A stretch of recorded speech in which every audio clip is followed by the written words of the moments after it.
সমুদ্রকন্যা কোন জেলাকে বলা হয়? সমুদ্রকন্যা এটা জানি না।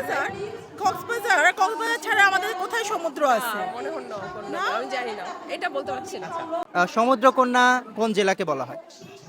সমুদ্রকন্যা এটা হচ্ছে বরিশাল জেলা। আচ্ছা, বাংলাদেশের সমুদ্রকন্যা কোন জেলাকে বলা হয়?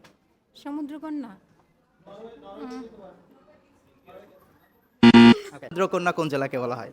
আমি তো জানি কক্সবাজারকে বলা হয়। কক্সবাজার সন্দ্বীপের আশেপাশে এরিয়া। সমুদ্রকন্যা আমরা কোন জেলাকে বলি? সমুদ্র কি? সমুদ্রকন্যা বাংলাদেশের কক্সবাজার বাংলাদেশের কোন জেলাকে সমুদ্রকন্যা বলা হয়? আমি বলবো পটুয়াখালী। আমি ফ্রম বগুড়া। তুমি ভাবছো যে কেন আমি উত্তর দিতে পারলাম? হ্যাঁ হ্যাঁ হ্যাঁ হ্যাঁ হ্যাঁ এটা ঠিক কারণ আছে। আমি বিসিএস এ কোয়ালিফাই করেছি। আচ্ছা আচ্ছা পড়াশোনা আমরা করেছি। আমরা